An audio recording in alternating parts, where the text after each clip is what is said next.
Coach Franco Says is a proud member of the Philippine Podcast Directory. Come check out the page on Facebook and listen to the amazing lineup of local podcasters this country has to offer. Okay, 3, 2, 1. We're still at home, but the guy, ewan ko, sa view ko nandito siya eh. So, this guy's been doing a lot, and today we're going to talk about his martial arts journey. Rocco, thank you for being here, man. I appreciate you doing this. Alam kong busy-busy ka. Dami mong ginagawa eh. Hey Franco, hope all is well. I hope you're healthy and Good, yeah, wala. we have to be. We have to be healthy. So, ayan, the podcast has been chronicling people I love to talk to, and then we're talking about their martial arts journey. So, ikaw, brother, game. Hey, I wanna know kasi we go way back, and I think ito yung gusto kong kwentuhan at yung storya na gustong malaman ng mga na gusto ko rin i-share sa community. So please take it away, man. Where everything began, how everything began.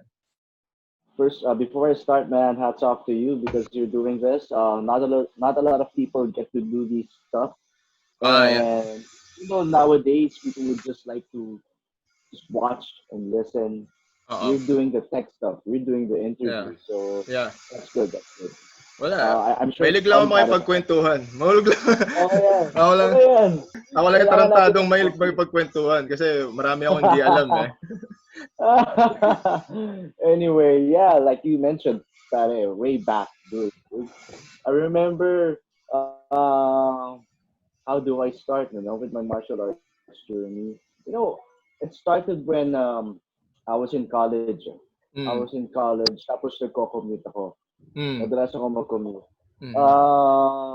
Ako, Mapua, Makati. Saan ka ba nag-college ko? Lasal, Taft. Main, okay. Main. And, pare, kung magko-commute ka, aminin natin, delikado, di ba? Delikado, Taft, pare, ang dami ko na narinig na stories.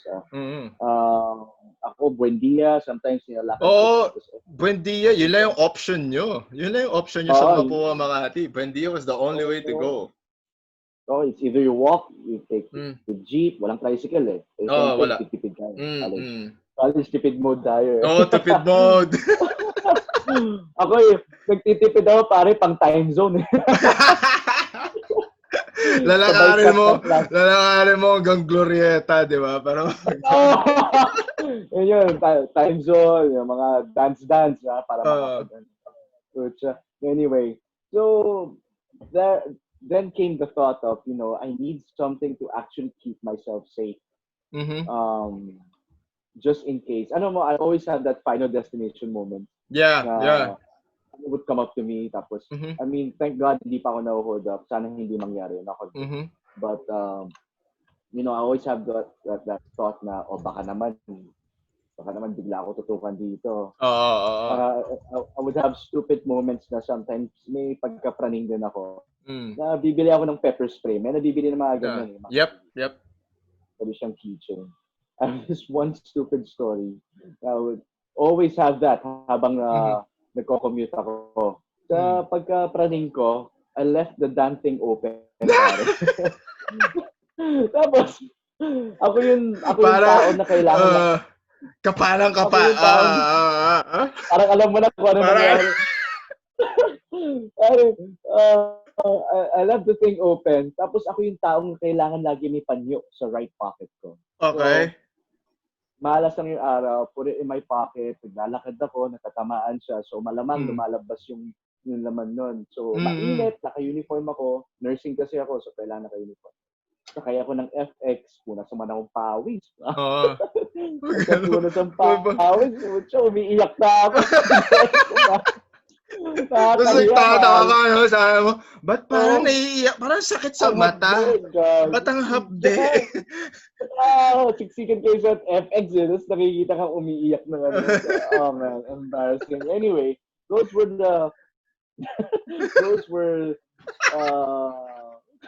some of my experiences sa pag-commute. I wanted to learn something. To keep myself safe. So I enrolled in boxing. I enrolled in Muay Thai classes. para lang, alam ko lang Oo. kung anong Oo. gagawin ko. Hindi lang ako tanga Oo. once may mangyari. Mhm. Tapos, then came jiu-jitsu. Kasi, Mhm. ilan sa mga barkada ko, ano eh, kaka-start lang nila. Mm. I don't know if you know si Choli, si Paolo Sanares. Paulo Senares, oo. Oo, si Paolo Sanares, tsaka si Burns Florendo. Burns, oo. Yeah, yan. Si Florendo, tama. Mm. Yan, makakasama mo yan, si Burns. Big guy, the guy Mhm. is huge, tapos Mhm. magyaya yan Sundays sa bahay nila. So, kind of fell in love with it, Mhm. going to the ground, when Oo. they talk about, fighting, 80% maybe of the Yeah. time it goes to the ground. Yes. You grapple the ground, you try to get out, you try to run away, have Mhm. some strikes. They introduced the sport to me. So Mhm. that's when I came to love about the sport. Mhm. At first, it was more of self-defense. What to do when someone, pulls out a knife at you. Mhm. I would watch lots of videos, about, how to. Mhm.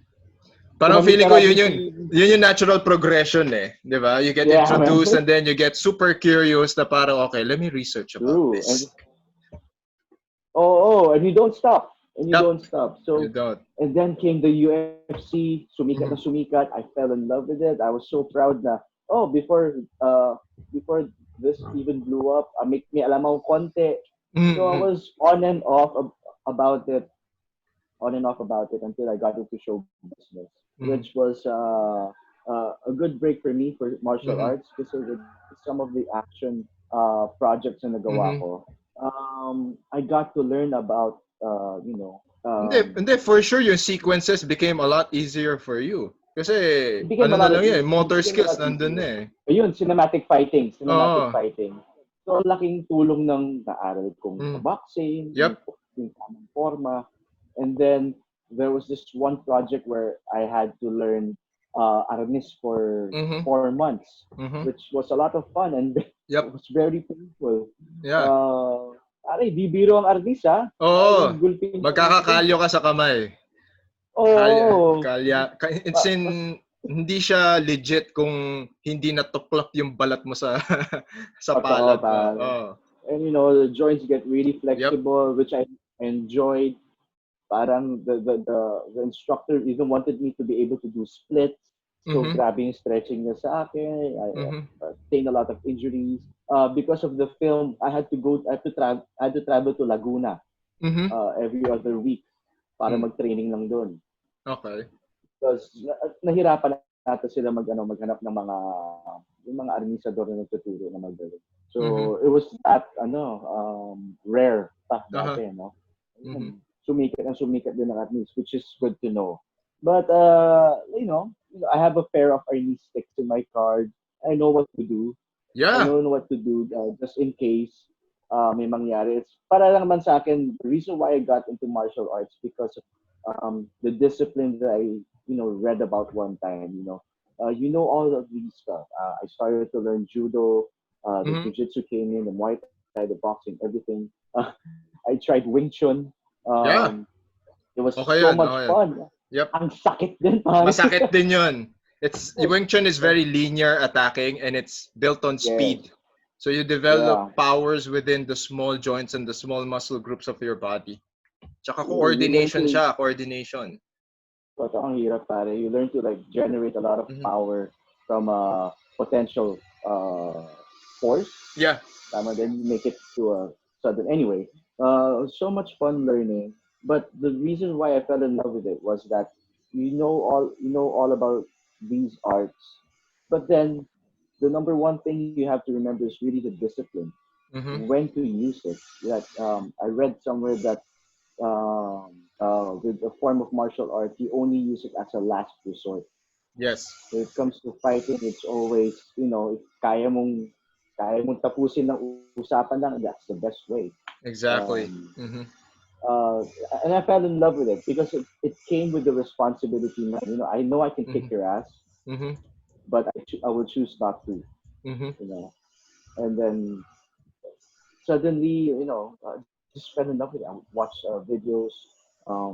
Of course, there's a UFC, instructional videos. Yung, sa ba kami na in love ni Florendo?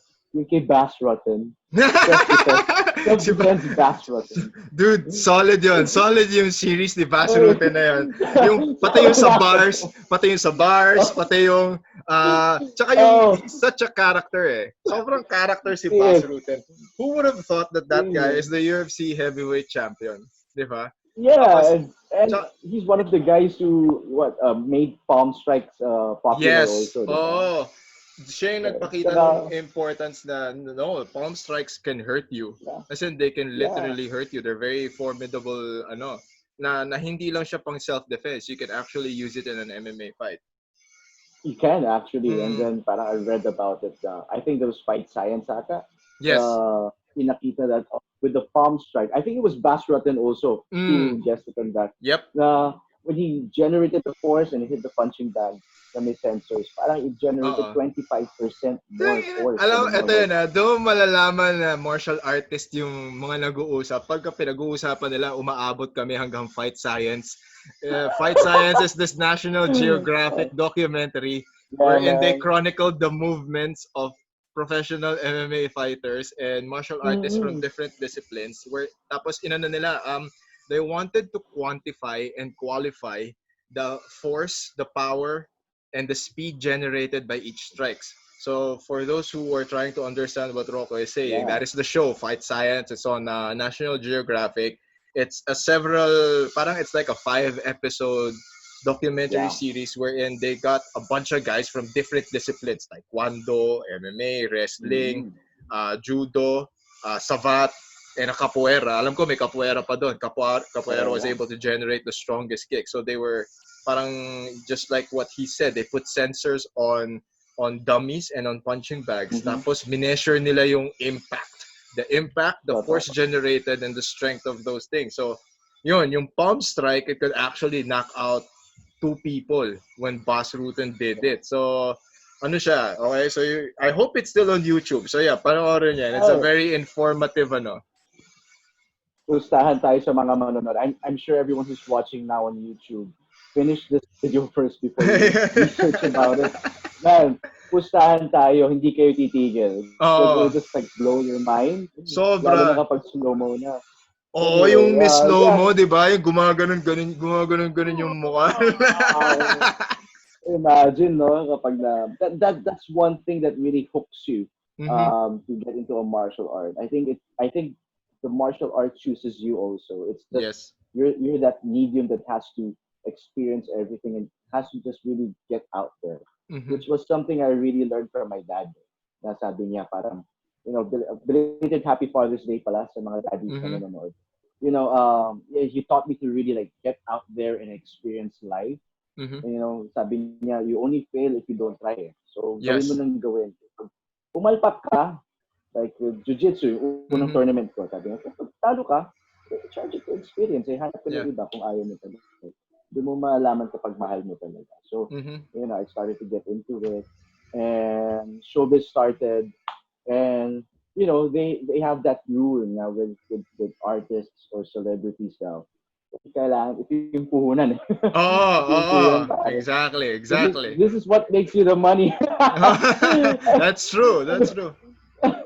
But I'm being realistic. Yun yung totoo dyan. Kaya kailangan talaga namin alagaan. So part of my contract was really not engaging or getting a contract to fight because they knew I enjoy martial arts or kung ano mang sport. So they knew I would get out there and compete eventually. Yep. But kahit paano, I was able to negotiate if I would do jiu-jitsu or judo. Payag naman siguro kayo, no? Yeah, payag naman sila. Buti naman. But it was fun. Hinahanap-hanap ko pa rin.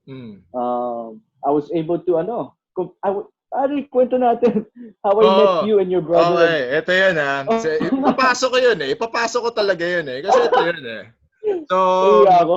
So ito yun. So this happened, what do you call this? So the initial introduction, how we were introduced was probably counting this year, 9 or 10 years ago. And this was 9 or 10 years. We've known each other. We've met 9 or 10 years ago. And then the very first na edition ng Arte Suave Manila, which was around 2014 or 15. So, Rocco comes in. And then sabi ko, ang tawag dito, thank you. Ganyan. So, blue belt ka pa nun, di ba? Ayun, may kukwento rin ako sa'yo nun tungkol dun sa first Arte Suave mo. So, Arte Suave Manila, very first one, everyone was warming up. It was the inaugural tournament. I was super happy for the support. Then I saw Rocco and I go like, "Oy, kamusta?" Ganyan. So, it was very casual. The way I've known Rocco kasi was that he was a fighter. So yun ang introduction ko kay Rocco. Hanggang ngayon, yung initial introduction yun ang nagsistick sa akin ever since. Whatever people do now, that's what is your first introduction sa akin, that's how I'm gonna see you.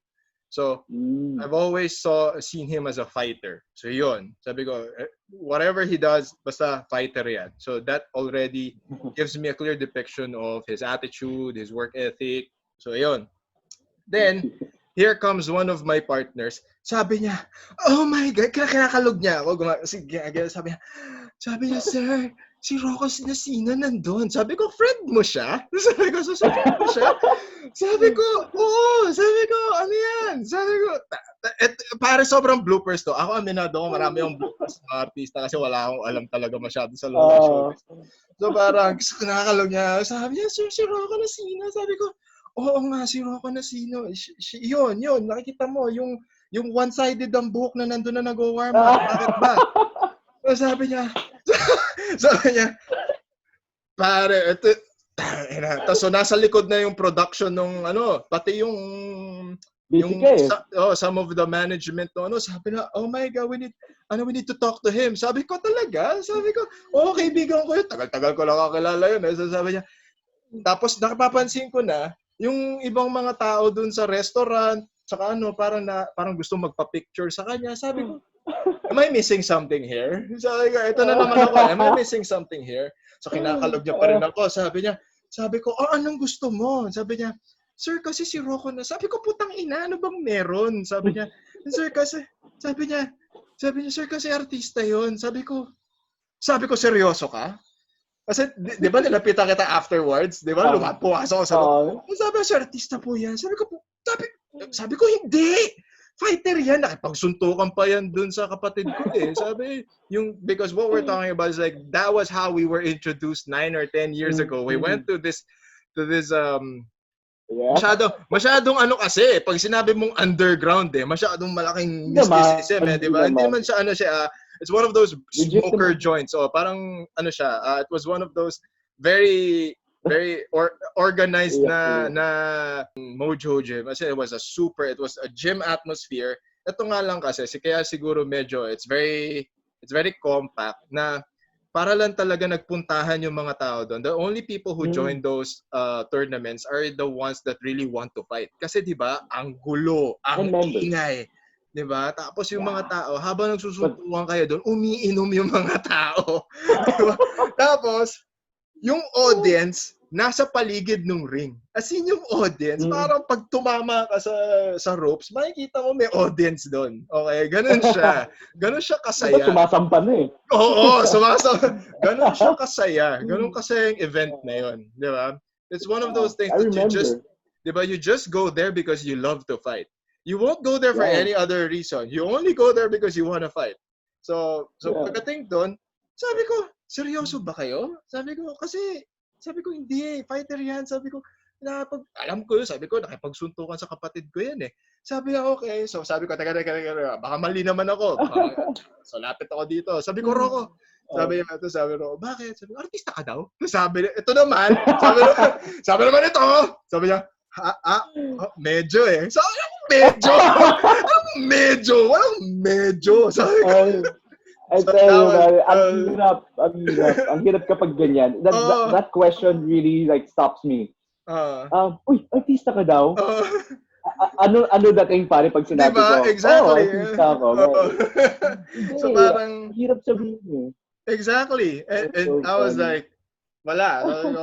And ito yun for those, alam mo ba, hanggang ngayon, hinahanap ko kung nasan yung footage na yun. Kasi Arte Suave Manila is one of those unique tournaments during the year wherein we would just want everyone in the community to come together to compete. But at the same time, that tournament introduced the concept of having super fights. So super fights, magkaibang categories, magkaibang team, then you just go at it. So I had 4 lined up that day. Okay? And I shit you not, okay? Rocco's semi-final match with Nico De Vanadera was dubbed the 5th super fight. It was so good.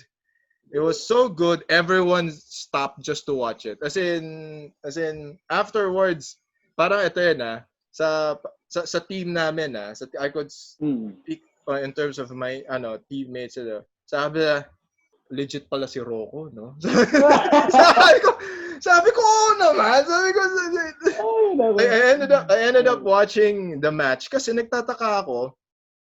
So, di ba 3 mats tayo doon, di ba? So, nandun kayo sa pinakadulo pa na mat. So, nandun sila sa pinakadulo, may center mat, and then there's another one by the stage. Nagtataka ako, nakikita ko yung crowd, parang naglalakad papunta dun sa match nyo. And it was halfway through kasi. It was halfway through. So, tinignan ko yung marker. It was the 3-minute mark. Tapos, nakita ko, tabla yung score nyo ni Nico. Parang it was 2-2. Tapos, you were trying to outbalance each other kasi pareho kayong judoka. So, ngayon, it went down the wire to a point where in last minute, everyone was shouting. Diba? Everyone was shouting. Sobrang intense. Oo, di ba? Pero think of it as a mall. The entire mall. And this was not hindi ito yung mga mall goers na sumisigaw or no, these were the actual jiu-jitsu and MMA community people cheering on the match because it was really good. Parang sino bang referee nun? Si BJ nang ba or si Myrod? Basta ang daming scrambles, ang daming exchanges that negated each other. Pero wala, as with any match, someone had to win. It just so happened si Nico, ang ganda ng timing niya doon sa isang bato niya. Tapos yung reaction mo, I'm trying to get the archives of that one talaga. Yun din yung ginagawa ko ngayong quarantine, looking for archives of matches. Kasi it was super tiny. Sobrang liit nung adjustment lang na ginawa ni Nico. He got the throw, buzzer beater. He won, but ito yun you and Nico got the recognition and the respect of the entire community that day, and I was super happy kasi up until now, I mean, pagka nag-uusap super fight, laging dapat maganda yung matchup, ganyan. Sabi ko, oo nga eh. Kaya rin, di ba, like on the 3rd or the 4th installment, I asked you for a super fight kung pwede ka sa schedule. Pero I just had work. May work ka nun eh. Kasi nga, because of that story. It was because of that story. I do my best din naman to, as an organizer, to get the pulse of the people. And during the time that I messaged you, that was what everyone wanted. Na parang we want him in a super fight kasi ang ganda nung nangyari the first one and pinag-uusapan pa. And those are one of the, I mean, admittedly, it was one of the matches that made that tournament, that inaugural tournament, really, really memorable. Kasi ang saya niya. Oh, wow. Ang saya niya. Oh, diba? Thanks, man. I wasn't aware na ganun pala yung impact, but ganun yung impact niya, dude. Ganun yung impact niya. Entertainment. Diba? Pero that's the thing, when you're fighting, you can't see the people around you. Exactly. It's you and your opponent, and then you're going back and forth, and then when really time stalls lang, doon mo lang ma-realize. Dami palang tao. Sabi pala, kailangan galingan ko But it's the roars and the cheers that really get you going. I'm sure, Franco, nararamdaman mo rin yan. And that's what I miss about it. I would still go for it. I would still compete. I went to Japan. Asian Open. I competed one time with the teammates from Atos. kami doon. Pero parang naalala ko white belt ako noon. But a few months back, na-promote ako to blue. So, I wasn't really prepared for it. Pare, kinawawa ako doon. Hindi, ganun talaga. Kaya nga, di mo makikita na there's a tournament landscape in the local scene. Now, the moment you get used to that, it's gonna help prepare you for the bigger stage, kumbaga, di ba? Kasi kahit naman ako, the first time I competed sa Japan, sabi ko, parang local scene, pero parang ang laki nito. Di ba? Kasi di ba, when we went to the Budokan, parang iba yung venue, di ba? That's why I encourage my students and my teammates na parang at least once try to compete abroad kasi iba yung atmosphere, iba. Pagtapak mo doon, may part na bawal pa sapatos. Yes, diba? Hanggang ngayon. Talaga, yung discipline yung parang feeling mo na, shit, I'm here. I watch this sa mga IBJJF accounts, di ba? Yung mga tapos makita mo yung logo na sa harap mo lang. Diba? Nandun ka na. You're there. So, sa mga aspiring jiu-jitsu practitioners, whether you're just starting or you've been at this for a while, 10, maybe more years, at least once, tama si Franco, try it, man. It's a different experience. And iba yung nabibigay sa yung growth aside from just training. Ako, talagang sana hindi makita ng managers ko. Ayaw nila ako mag-compete talaga. Kasi kasi ang kwento ko naman kung bakit talagang pag may show ako, Rocco, ito yung show, ganito yung latag, ilang months yan. Pwede ba hindi ka mag-compete ng kahit anong jiu-jitsu tournament? Please. Well, I think ano rin naman kasi whoever doesn't know what jiu-jitsu is or what jiu-jitsu is about will be very, very mindful, and they're gonna be, syempre, di ba, they don't want to mess anything up. Pero I think this is gonna be a good platform for people to understand that jiu-jitsu is one of those martial arts and sports wherein you can go 100% without getting injured. Di ba? As long as you're training with teammates that you trust, these are people that you train with every day, you're in a very safe environment. So jiu-jitsu is one of those things wherein you can go 100% without the risk of getting injured. Because the moment you feel any kind of discomfort, you can feel any kind of pain, you just stop and then you just reset again. Diba? And this is one thing I think sobrang on point yung mga sinabi mo kanina kasi so far like everyone that I was able to talk to, we all kind of have this same traits. As in, ito, ni-note down ko siya. That final destination moment, yan. So, you anything could happen. Yan, lahat kami may ganyan. Ako may ganyan. You have to consider all the possibilities that could happen and your reactions. Ayan, lahat din. So far, halos lahat ng martial artists na kakilala ko may ganyang mentality. And I think the most important one is, and this is the beauty of learning martial arts. That's why I encourage martial arts to everyone. Na the longer you train this, and if you get to watch, if you have time, watch the recent episode with Master Ray Yap. He's the head coach of Yaoyan Buhawi. Kasi siya yung talagang direct descendant ng mga OGs ng Yaoyan before. We're talking about 70s or 80s na So, siya rin mismo nagsabi. Nung natuto siya mag-Yaoyan, and the way he's teaching it now to his students is, tinuturuan ka niyang mag-martial arts para gawin mo siyang last resort. Parang violence will always be the last resort. You'll only use it if you really, really, really have to. Perfect point wherein if I can talk my way out of this fight, the better. Kasi wala Mas mahirap. Mahirap pumasok sa gulo. I mean, madaling pumasok sa gulo, mahirap siyang labasan.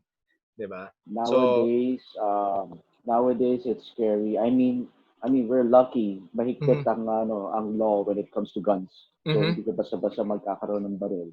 But I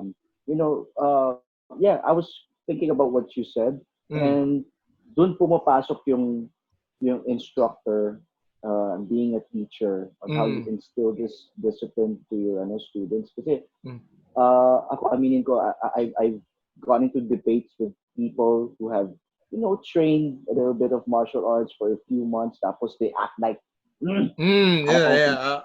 suntukan. Yeah, Uh, I know shit like this. I know how to throw uh, like a spinning kick. Man, don't. mm, You have a reputation. It's a responsibility now. yes. So when I talk to people about it, sabi ko, pare, think of it as a good thing. Mm, You have a superhero skill of mm, beating someone up. So just reserve it. You just work on your speaking skills kung kaya niyo mag-resolve ng kung ano man gulo. And mm, then only then you as a last resort, you shouldn't have the intention to hurt, but to stop people mm.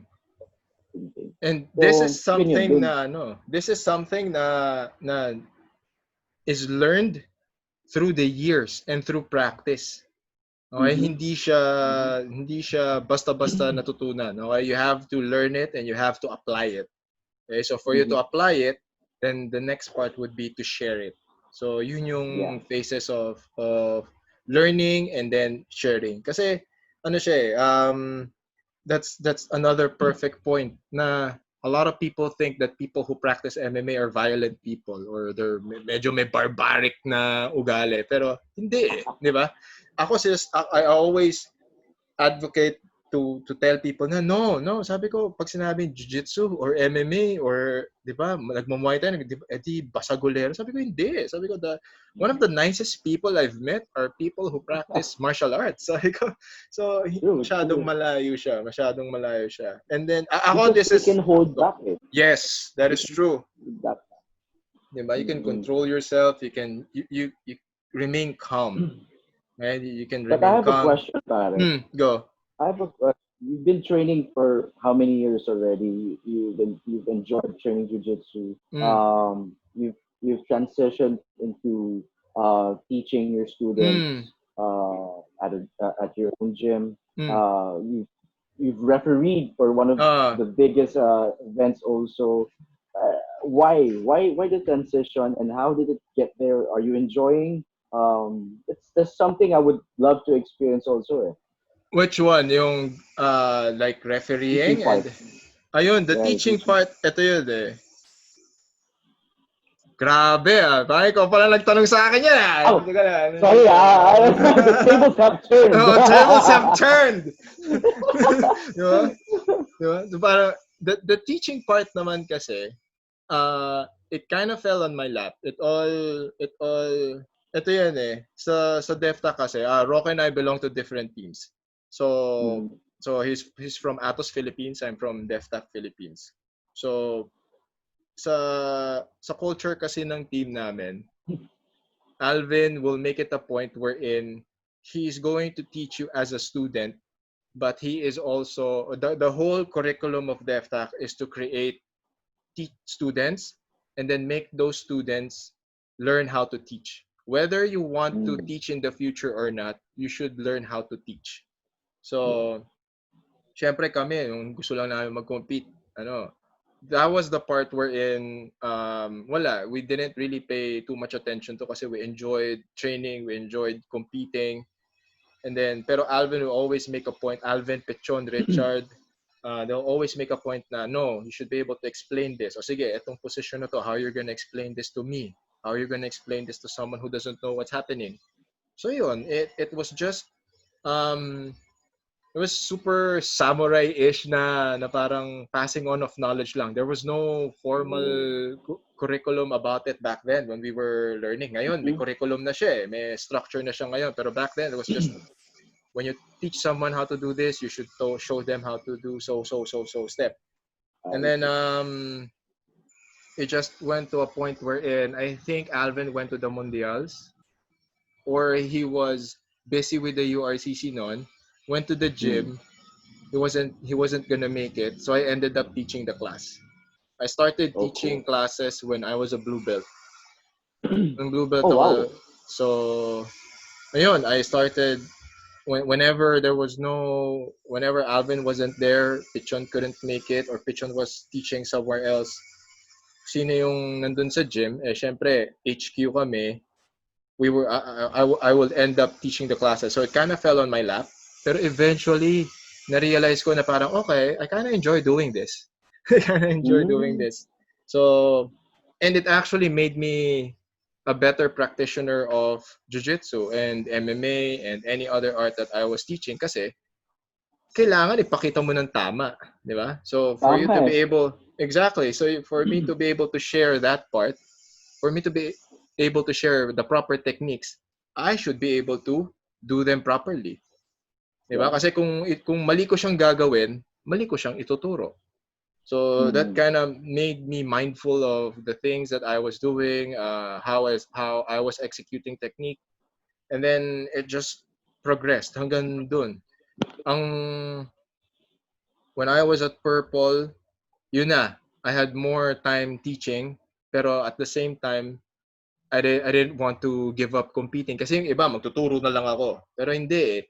'Di ba? Ito alam mo 'yan. 'Di ba? Kasasabi mo lang kanina, lagi kang mangangati na mag-compete, mangangati kang maghanap ng challenges. So hahanapin mo siya. So yun, I still don't understand how I was able to strike the balance between working and then competing and training and then organizing a tournament. It was crazy. Oh, yun, nagre-referee pa. Refereeing naman, nagugulat na lang ako. Manood ako ng URCC. Oh.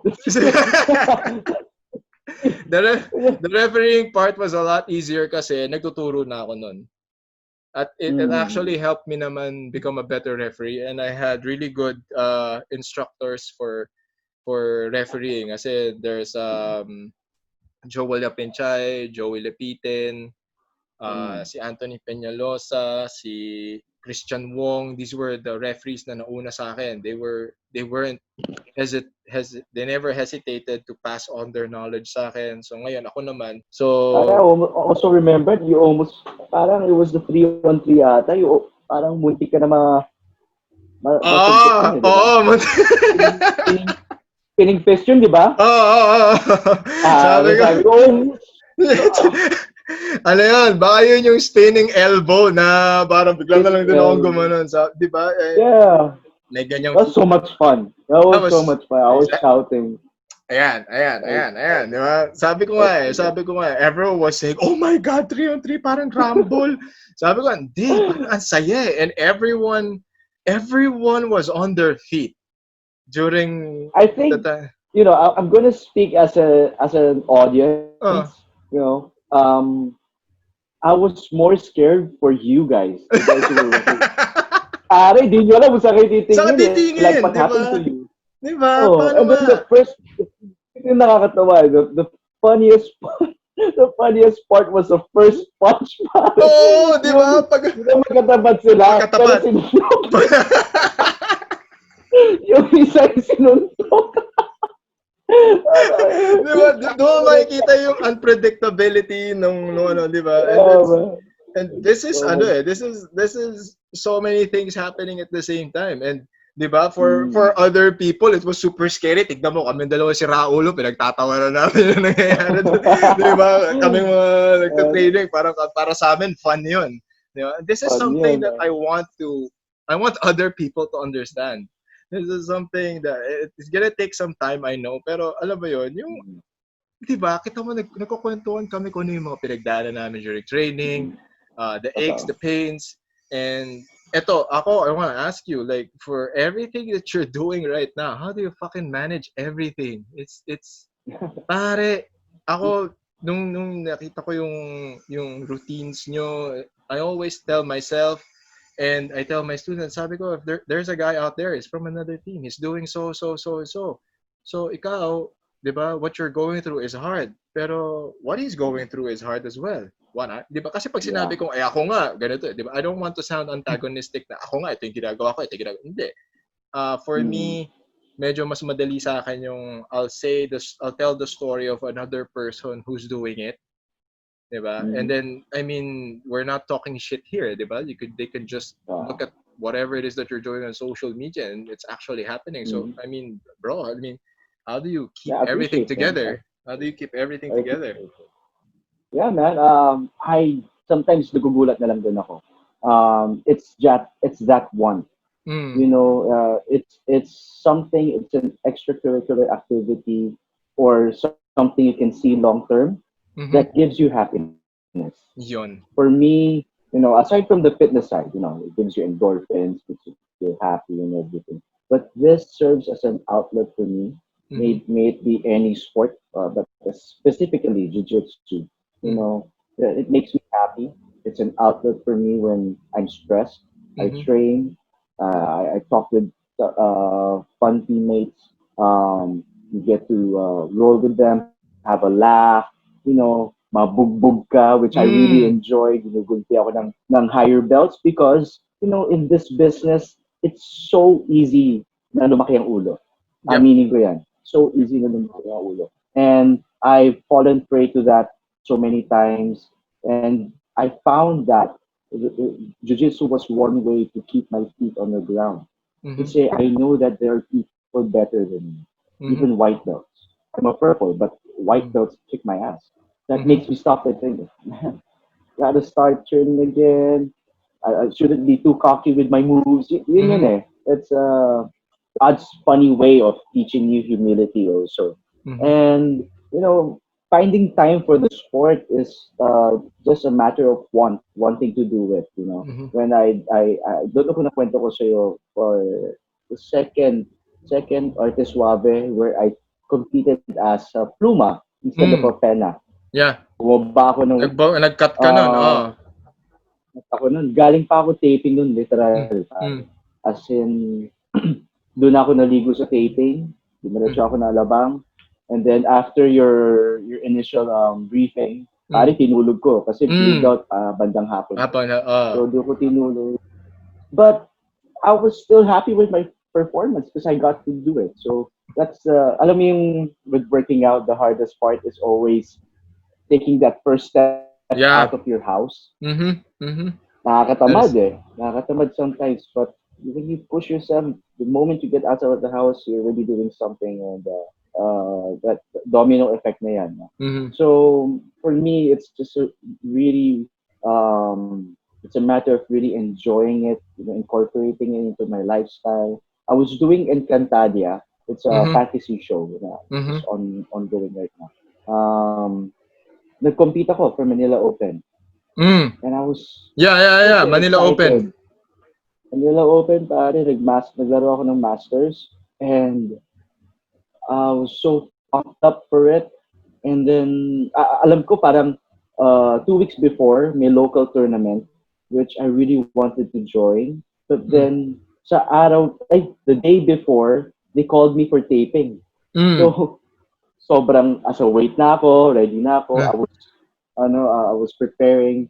Pinapunta ako sa taping. I had to do my shoots and had to miss the tournament, the Mm-hmm. local tournament. So I was so bummed. I was preparing for it. Then come Manila Open, so pumped up. Same thing, galing Mm. taping. And I enjoyed so much. I kept, going for takedowns. Yung Mm. noo ko, Oh. kinakain yung tuhod ng mga opponents Oh, ko. yeah. At the end of the day, man, I had this huge mouse on my Oh. head, on my forehead. Doon, kaya nahirapan yung production na mag-shoot ulit. Pare, totoo. Pare, Rocco, ang pangit mo! Di ba? Ba't nakukunan mo yun yan? Like, sorry. But, I enjoy it. Marami nagsasabi na, when it comes to martial arts, it's just fighting, Mm-hmm. exercise lang yan, fitness lang yan, you gain nothing out of it. No, there's a deeper meaning to it. You find a different kind of joy and happiness when you get to talk to people. I get to meet teammates na hindi ko alam na may-ari pala ng ganito, Mm. sundalo pala, o ganito ang trabaho, but they do jiu-jitsu because we have the same intention, which is to enjoy the sport talaga. Mm-hmm. And I think you agree with me on this when it's brain food. Yes. It's brain food. 100%. Gets you think. 100%. I have a question. Now, Mm. some people come up to me and ask you, Rocco, you do jiu-jitsu. What is jiu-jitsu?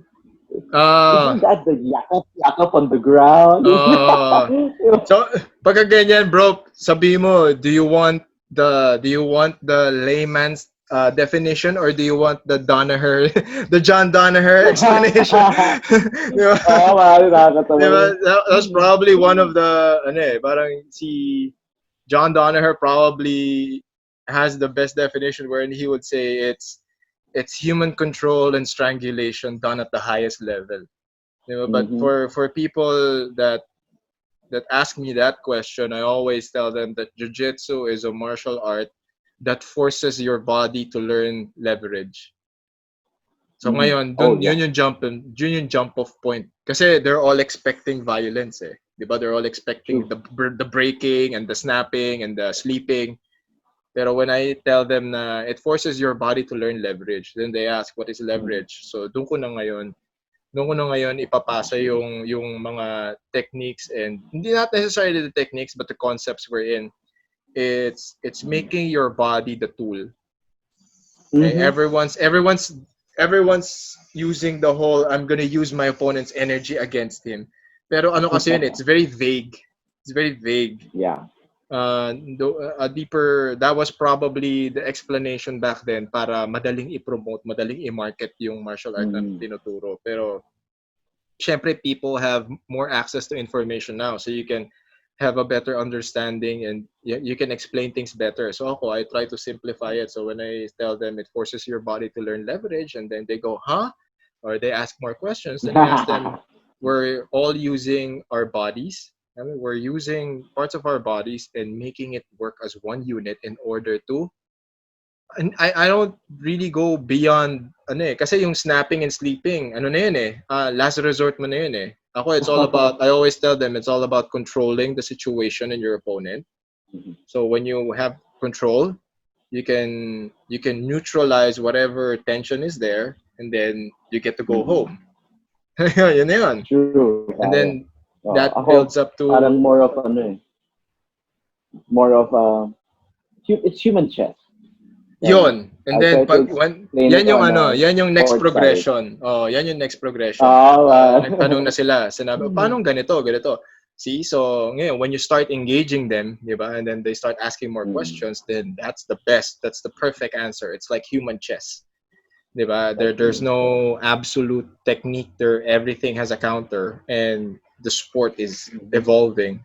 Pero for people kasi who don't understand it, or they just have a vague or a very broad definition, parang ang makikita lang nila kasi is yung contact. Oh. And ano yan eh, especially, ako nga, I'm happy that more women, more girls are doing jiu-jitsu na, kasi sila magbe-benefit talaga dito. Sila, in terms of Mm-hmm. self-defense, in terms of recognizing positions, in terms of being familiar or being put into compromising positions in a very safe environment. Jiu-jitsu will teach you that. Jiu-jitsu will Yeah, definitely with make. everything that's happening nowadays, Mm, with everything that we're watching about, I mean, women's rights also, how they, mm, you can really protect themselves. exactly. Actually, yeah, ako happy ako ikwento na my girlfriend wants to try jiu-jitsu. She's trying to Oh, find a gi. ang problema lang She's a doon, volleyball player. mas maganda doon hindi ikaw ang magturo. Kasi ikaw, kilala kita eh. Competitive ka eh. Competitive ka. Mag-aaway kayo. Sige I'm naman. telling you right now. Competitive Doon ka. papasok Kaya, yung ano yung siya. pagtuturo. Oh, yan. You have to be calm. O, maya, mag-aaway kayo. But parang nakakatuwa that she enjoys watching me. I'll be on the phone at night just looking for jiu-jitsu videos, trying Mm. to just refresh what I already have, Yep. and just contemplate on, I think, on techniques that I can, probably invent. Yep. Yeah. Um, Kasi Natutuwa yun na siya, and yun. then Yun na it yun. got to, yeah, yun na yun. It got to a point that bumili ako ng mats from Harvey Navarro. Yun, Bumili ako Afro-Jitsu. ng Afro-Jitsu. Afro-Jitsu. And we're planning to like start, at home with a small space. Yep. Eventually, when everything's back to normal, I have like friends over to do Sunday Mm. jiu-jitsu, eventually influence the whole village. It's a domino effect, I'm sure. Tsaka it's And community I'm glad that, building. Everything you just totoo. said, community building, yeah. That's what martial Community arts will teach you. Okay? Especially jiu-jitsu. That is the, yun na yun. You just lay down the foundation of building a community. Yun na yun. And how great would that feel when you would know or when people would recognize that you were the reason behind that, diba? You were Exactly. able to build something from two people to something great, and to have everyone do something great together. I mean, that would be great news for the Philippines. And lalo na, we have so many competent Mm. jiu-jitsu fighters who are making waves internationally. Exactly. As in, if the SEA Games is not enough for you guys, di ba? I Oh mean, man. ang ganda ng performance ng Philippine team doon. They showed everyone that we are a powerhouse, and it definitely showed the potential, 'di ba? What can we do more? Mm. 'Di ba? Definitely this is just the beginning. Okay? This is just the beginning. There mas mas maraming mas gagaling later on, and then they will represent this Mm. country. And speaking of being busy, being your crazy self, you're not yet done with so many other things. You decided to join the Navy. So, ikwento mo sa Yeah, akin yan man. kasi nagulat na lang ako, nagbukas ako ng phone, naka-uniforme ka na. Sabi ko, ba? Aba! Oh Uh, man, it's tiring, it's fun, I it's mean, how did something it all new. happen? Paano ka Uh, napunta we doon? all we all have that, aspiration when we were kids, when we play with Oh. toy soldiers. I want to be like a Navy Mhm. SEAL. I want to be like this. I want to be like GI Joe or something. I I don't want know. to be G.I. Joe. GI Joe ba? Tama ba GI Classic. Joe? Classic. Classic yun. Classic. Nabutan mo ba yun? Classic. Oo naman. Oo naman. GI Joe. Yeah. Anyway, it started when we were training with the special forces in Fort Mhm. Magsaysay in Nueva Ecija for Descendants Mm. of the Sun. The show I'm doing with Bingo. And then they would pair us up with a regular soldier. Oo. Body Doon kami system kayo. natulog talaga, pare. Mm. Body system. Tapos, that's where it really started. Nagkwentuhan kami kung ba't may gusto kong gawin. Yung iba, ginagawa dahil kailangan ng pagkakakitaan para sa pamilya. Iba talaga love for the country. Mm. And then, nagpakwento ako, sabi ko, gusto ko rin subukan yan. Sir, pwede, you can be a reservist. So, I always had that thought Mm. that if you were a reservist for the military, pari sabak ka sa gera. Mm. Di ba? Di ba? Oo. Anong perception mo when you call yourself a reservist? And then that was the time when it was explained to me that no, not necessarily. Reservists, ito yung mga civilians, they are the force multiplier of the Mm. soldiers. We have the regular soldiers, nasa sabak, and we have the reservists. So Mhm. parang I saw like I remembered all the times that the calamities, the calamities hit our country, Mm. the typhoons and everything, the floods, and really wanted to help, but I Mhm. had no means of, Yeah. the only way was just to give money, and then Mm. that was it. So, Oh. I had that feeling that I really wanted to be out there to help. Mhm. May it not be in a financial way, but to be there to implement whatever rescue operation na Mm. pwede namin gawin. That suddenly came alive. So I asked about it. Ding Dong is part of the Marines. I Mm. talked to the three branches of AFP, and I decided to join the Philippine Navy, pare. Mm. And di ako nagregret eh. Kasi right now, ito yung ginagawa namin yan. Tomorrow, we're conducting a relief operation for the residents in Cavite sa Mm. mga naapektuhan ng pandemic natin. Mm. And this is it. This is what I signed up for. It's a different fulfillment of being to help others and using my influence Mm. to give people hope. Lalo na yung matatanda. Mm. Malalapit na mga matatanda sa akin. So, I'm someone in the business, and I use that to put a smile on their face. That's my role as a Oo. reservist. Aside from the helping helping out, dahil nga kilala ako, I can make you smile. I can at least help brighten up your day para makalimutan lang nila yung hirap na pinagdadaanan. So, kasi I'm happy to be ang ganda ang ganda nung it was a very hindi siya yung para lang masabi mo na hindi reservist ako, di ba? Or di ba, some people are like that, pero I mean when you actually did it, I was super happy. I was like, puta, hanap talaga tong taong si Raulong to, hindi pa tapos eh. Sabi ko, hindi pa siya natapos doon. Talagang pero yung manututunan natin sa jiu-jitsu at sa judo, na-apply ko sa training, ha? Oo naman. Ito yun, this is something that you can definitely share with the armed forces. Me and Sixto, DefTac, Sixto, we're all part of different organizations that extend help to local law enforcement people and the armed forces of the Philippines kasi they really do need training. So nung nakita namin ni Utol, like, tapos sabi ko nga kay Riz din, sabi ko, nag-Navy na si Rocco. Tapos, alam mo kung ano sinabi niya? Why? He's gonna teach them jiu-jitsu? He better teach them jiu-jitsu kasi they all need to learn jiu-jitsu. So, ito yun this is an outsider talking. This is an outsider talking na parang, kasi kahit naman ako, sabi ko, nakita ko rin yung value na yun Kasi, the rare times that we get to teach local law enforcement agents, so yan, yung mga police, during the time that I was helping out the combat systems training naman sa naman kami, Scout Rangers naman. Cool. Yun naman ang nila. So it was PNP and Scout Rangers. Depende rin naman kasi kung sino yung ka-coordinate mo kung sino yung opisinang kausap mo during that time. Pero yun, ikaw bro, Navy and any other branch of the they really need these kinds of training. Kasi to be honest, hindi nila alam yan.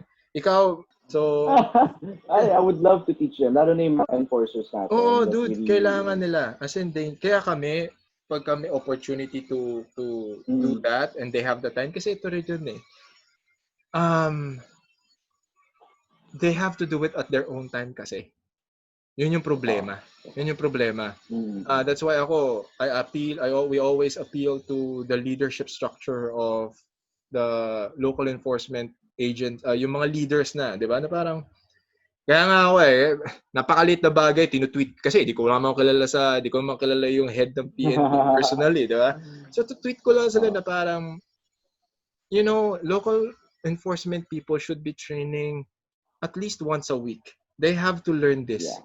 Kasi, like for example, nag-post nga ako, nagbe-breakdown nga ako ng video sa YouTube channel ko. Bro mo, para yung nakaposas na lasing, di ba? Matisod niya pa yung police. Mali, ang pangit tignan Ang pangit tignan. Hindi dapat ganun. So, ayun. So, these are the things. I agree with you. I agree with you. Parang, at least, the same thing with everything we've talked about, that gives them less reason to pull out their gun. Exactly. That is exactly 100%. Diba? Yung parang, okay, may lasing dyan, nagwawala yan, I would know the perfect takedown or let's say, what you call that, disarming or kung may hawak siyang bote. Para gawin, use that instead of the gun, di ba? Exactly. Nakitang videos yung kung sometimes meron ako na nakikita na, okay, may pamalo, di ba, may army sila, yung mga tanod. Yan, mga tanod din also yung kailangan din maturuan. Ways to not use the army specs anymore. Really be able to perform these techniques para safe yung isusubdue nila, safe din sila. Diba? Walang sakitan. Diba? I agree with you on that. Tapos, maybe if there's a chance na may alam ako, may maturo din ako, I would be glad to. Oo naman, dami mo alam, marami silang matututunan sa iyo doon. Sobrang dami. Kasi yun Wag lang maging pikon, no? Huwag kayong pikon para yung pikon. Kasi could you imagine if our police officers, if our local law enforcement people or people in the armed forces, lahat din na natin, from the Navy to the Army to the Marines, at least all of them are blue belts. Di ba? Yeah. At least all of them are blue belts. Tignan mo, mag-iiba yung, there's gonna be a shift in mindset. There's gonna be a shift in attitude. There's gonna be a shift in the way they approach things. Di ba? I mean, I couldn't have said it any better. Na parang it's gonna make them think twice before drawing their gun. Kumbaga, we're gonna go back to the very first discussion na it's gonna be their last resort. Di ba? Kasi ano eh, kasi when you know something, tas alam mong hindi niya alam 'yon. Exactly. Kasi even in the breakdown videos I did, I said the exact same thing. If the police, if this law enforcement agent knows how to do a takedown, tapos to. Wala tayong pag-uusapan. Hindi nila kailangan tutukan ng baril to. And we live in a digital age wherein everyone, pag may gulo, hindi sila lalayo. Ang gagawin nila, magbubukas ng telepono. Yan, di ba? Yeah. Magbubukas ng telepono. Pero ako, minsan, kaya pag may nakita akong gulo, sometimes, habang nag-drive ako, parang, may gulo kaya dito? Would there be like, two people fighting? Parang, if there's someone fighting against a police officer, I would be glad to help. Alam mo yun? Kung hindi nila mapatigil, tutulungan ko sila. Oo. Exactly. Kasi, wala. Lead by example. Hindi. Tsaka, at the end of the day, di ba, pag nakatulong ka, uuwi kayong lahat ng buhay. Di ba? Totoo. Uuwi kayong lahat ng buhay. I know, there's still hope for everyone. Of course. Hindi yan mawawala. And, I don't know, parang, it only takes one. I still believe that na it takes one, and then someone will follow, and then another one will follow, and then another one will follow. Ano ginagawa to? Sabi ko wala pang ginagawa, wala pang project to. Tangina sumali ng Navy. So, try mo. It's fun. Ang dyan is bala ko yan, tawag dito. Meron na nag-offer sa akin yan prior to COVID. Kasi parang ang gagawin ata is like you're gonna train during the weekends, di ba? Yes. Yun. So I was offered something like that by one of my friends. Kasi nga, sabi ko, kesa naman yung maghahanap ka na naman ng kausapin, ko-coordinated. And admittedly, I've reached a point wherein, in as much as I want to help, minsan kasi, nakaka-dismaya rin, nakaka-frustrate din, na parang, ikaw na nga yung gustong tumulong, pero ayaw naman nilang tanggapin yung tulong mo. Parang ito yun I shit you not. It's like, hindi, alam na namin yun eh. So sabi ko, okay. So, diba? So years of doing this, and I go like, okay, sige. Dati kasi sasabihin namin, parang, hindi, iba po to, i-explain mo pa, parang nagbebenta, at libre na nga to, bibenta mo pa. I'm like, okay, fuck that. There were days na I'm like, fuck this. I'm like, bahala kayo, di ba? Kami gusto lang namin tumulong, di ba? So now to see someone like you who's part of the community who's doing this, okay. So medyo kahit pa paano, sabi ko, okay, Rose doing it, okay. I can't quit. You'll never know. I can't quit on this again. Diba? So at least ayan. And then one thing naman, I wanted to ask you this then. With so many things that's going on in your mind and the things and the responsibilities that you have to balance out with your life, how do you approach tournaments now? How do you approach competition? How do you compartmentalize the mindset na para, ikaw na mismo, tulad kanina, this is something that people are not talking about and they have no understanding of. From work, galing kang taping, you're gonna travel and go to a competition. Diba? You're going to a tournament. What is the mind shift? Kumbaga, how do you shift the mentality from being the guy who just came from work to the Brazilian Jiu-Jitsu fighter? Like, what is the approach coming into that? It's coming from an actor's perspective, it's kind of different. I don't know kung makikita mo to, but puhunan ng isang actor. Siyempre, isa na rin yung mukha. Yes. But the emotions also come exactly. So yun ang ginagamit namin for a whole day. Accessing emotions, cry out, get mad, fall in love, and everything. It's a mix of emotions. It's tiring. It's tiring. For sure. For sure. Been through a breakup and you cry like hell, di ba nakakapagod? Oh. Tapos, di ba? So imagine a day of that, ganon, and then you shift yourself into tournament mode. For me, I don't know. Diba? I think this It's is the main question. hard. This is the question that I Uh, wanted to really ask. Kasi this is like one of them. Kasi ito yun it's tough.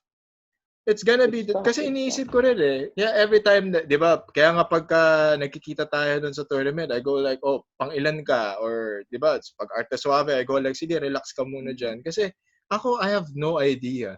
Kasi I didn't know if you came from work or you got home late. Kasi iniisip ko lang din, it gave me a better understanding of what the fuck are these people going through right now. So yeah, that's why I wanted to ask you. So and as much as you can share and explain the mindset, di ba? Kasi yun nga, ikaw, for example, galing kang dramatic scene. Then all of a sudden, you only have probably an hour or two to shift that emotion to, you have to be Rocco the savage guy who needs to submit his opponents in under 6 minutes. Yeah. So, it's hard also. Parang minsan di na nakikita ng tao sometimes. So, you know, that whole transition, that whole process, I know that people don't see it, but I just really have to do it for myself. Okay, I sit down, I get home from work. If I have to release emotions, I do. Just cry for like 1 hour, for like 10 minutes, and then just release, and then I set my whole mental state into something like relaxing. If I have to play music, I start. I try to sleep. I take melatonin para lang para makatulog na maayos. Wake up, listen to good music, start talking to myself, watch some highlight videos just to get that attention to jujitsu. It's a cliche, but a lot of people hear that pag actor, minsan nauuwi niya yung ugali, nauuwi niya yung character. Totoo yan. Totoo yan. There were times where I was doing like 4 projects, natuloy-tuloy, MWF. I would play a single father with problems. Magta-taping kami ng Pampanga. Okay. Then I would get around 6 a.m. Tuesdays and Thursdays, I was playing a mayor, an idealistic mayor. Okay. Tapos mag-shoot kami sa Laguna, so it's north to south. And Saturday, I would play this crazy boss, medyo maniac. And then on Sunday, I would be Rocco the dancer, nasa sayaw sa variety show. So imagine different personalities that had to switch every day. Yep. Pag-uwi ko, hindi ko na kilala kung sino ako. Hindi ko na kilala kung sino ako. Nahilip ako, trabaho ulit, shift. So just for everyone who's watching, that ganyan ang buhay ng isang actor. More of the physical side, it's mentally tiring.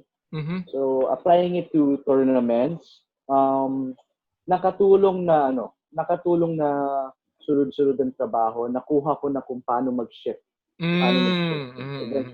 True experience talaga. With my last Arte Suave, it got easier. Yeah. It got easier to shift into game mode. It's fun kasi it's something new. It's not something you do every day.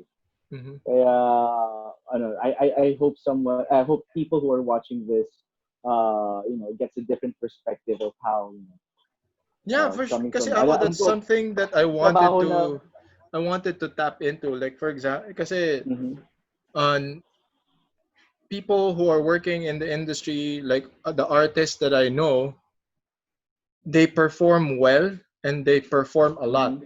Pero no one is really discussing like how do they shift their mindset and how do they mentally approach things, given that there are so many things happening on their plate. But that's one thing that I want to have whoever's gonna watch and listen to this.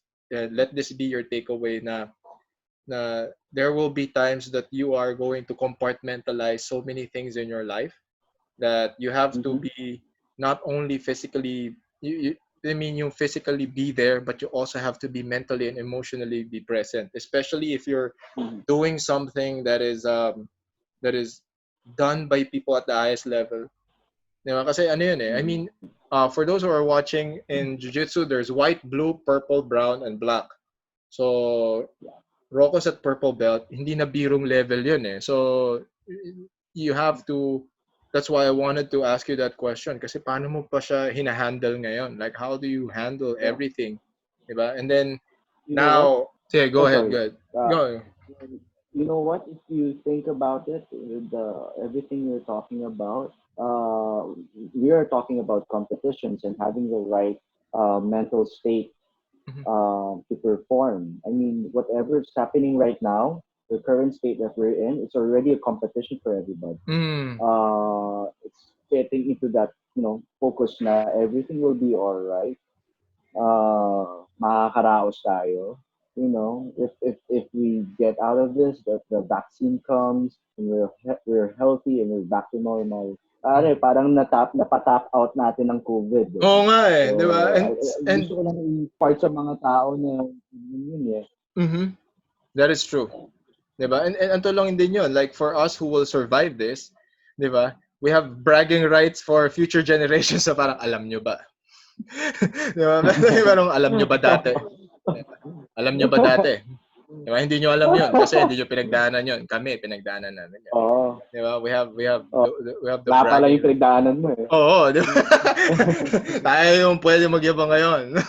Diba? So, diba? So, Rocco, let's wrap this up. I know you're a very busy man. Again, thank you so much for doing this. I appreciate this and I hope we can do this again. We gotta do this again, brother. Hey man, let's do this again soon. Hit me up anytime. I'm here to support you. I mean, you're doing this thing to help people, understand jiu-jitsu, but more of it is to really, get our minds working, understand and start to learn. Ito yung sinasabi namin, it's like a tournament. Every day is a tournament for us. So, reaching out to everybody, I hope everyone's, mentally healthy also. So ko iparating sa lahat na nanonood ngayon sa channel nito. Just stay safe, stay at home and have that hope na makakaraos tayo. Pare, ang hirap pero lahat apektado. Work, it's hindi kami makapag-taping. If ever mag-taping kami, locked in kami, doon lang kami. Ganun ang mangyayari sa amin. Diba? Yun yung ano ngayon eh. It's gonna be a transition period and a lot of adjustment for everybody. Like this is uncharted territory. Everyone is it's something that I also tell, or at least the message that I want to send out to people na parang let's not find fault in each other muna kasi we're all new to this. Nobody, di ba? Hindi natin alam lahat to eh, di ba? So we're all adjusting as we go along. Okay? So again, thank you so much for doing this, brother. And with that, that's what Coach Franco says. Bye-bye. Coach Franco Says would like to thank the following sponsors for making this episode possible. Being in the moment is all that matters. The faceless emotion. Beware the robot face. I am Nuts and Crosses. Place your orders on their Facebook and Instagram pages. Gatorade. Because nothing beats Gatorade. Community and culture. Just good vibes in the local jiu-jitsu scene. Visit Ikiro Collective at ikiro.ph. Simply Better Dentistry. Designer mouthguards and the best dental service in the heart of Makati. Visit the Santos Dental Group and Oral Surgery Center. Book an appointment on their Facebook and Instagram pages. Beat bacteria and viruses the natural way. Get Nano Silver Immune Support Supplement. Order your bottles on their Facebook and Instagram pages. Come check out the local martial arts scene here in the Philippines. Visit Local MMA on Facebook and listen to one of my favorite podcasts, Destroy MNL. My life is all about providing value and helping others achieve their goals. Please help me make more podcast episodes, video tutorials, and educational content that will benefit everybody. Support this channel by clicking the link in the description box. Thank you for your support, and I will keep making content that matters. That's it, everyone. Hope you enjoyed this episode as much as I enjoyed making it. I'll see you in the next video. Bye-bye.